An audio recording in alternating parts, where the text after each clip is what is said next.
Everyone, my name is Samira Gonzalez, and this is my Week 2 Multimedia Discussion Board for MPA 594 Comprehensive Examination Seminar in Public Administration. During this discussion board, I will be applying two theories to a modern-day situation in public administration, one concept that holds true today, and one concept that needs to be updated or changed. Before discussing the modern day situation that's impacting public administration, I thought it would be a good idea to give a definition of what public administration is. So public administration is a field in which leaders serve communities to advance the common good and affect positive change. It also is a field where professionals are equipped with skills to manage all levels of government, such as local, state, and federal, as well as nonprofit organizations. The modern day situation that's impacting public administration currently is the aftermath of COVID-19. As we all experience, the government shutdown, our way of life has changed from socially as well as being within the workplace.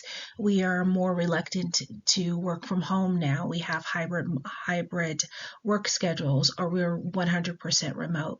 And in looking at some of the theorists within public administration, Max Weber stood out a lot when it comes to his the bureaucratic structure or theory that he leans towards.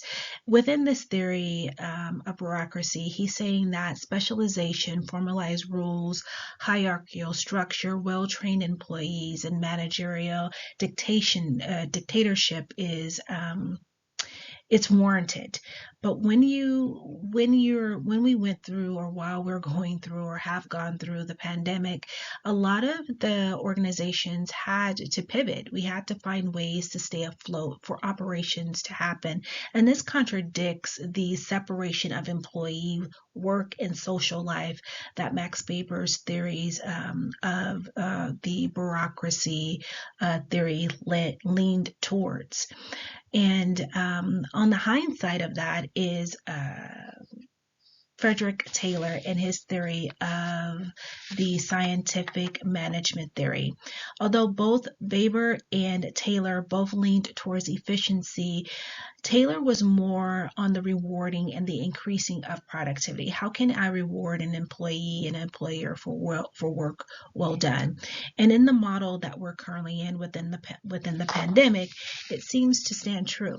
The scientific management theory seems to be working more efficiently and effectively than that of the bureaucracy or bureaucratic model of Weber. Productivity has increased, the work-life balance of employees, and there's more of a sense of excitement. Are people willing to do, or employees are willing to work a little bit more because they're working out the luxury of their home. So the time that was spent in traveling into work is now being utilized to put towards tasks, which in turn causes efficiency or productivity to increase, in ultimately having tasks complete to assist with the end strategic goal of organizations today. In conclusion, efficiency is the main concept and what's needed when it comes to organizations. As we noticed within the pandemic, coming up with ways to be as efficient and productive as possible is definitely key.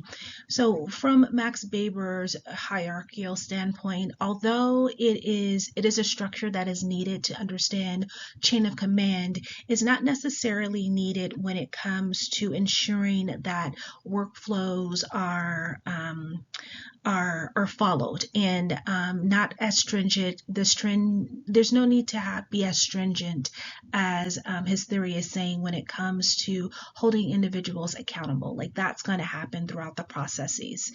Whereas when it comes to the scientific management theory and Taylor's theory, there was process and procedures. There's flexibility in the overall structure as we're looking at at the remote work and the pandemic, individuals are utilizing time that they spend in their car to help produce work. There's more of a work-life balance, and the happier the employee, the more they'll put forth those efforts to ensure that tasks are completed, and that's something that we're currently seeing today.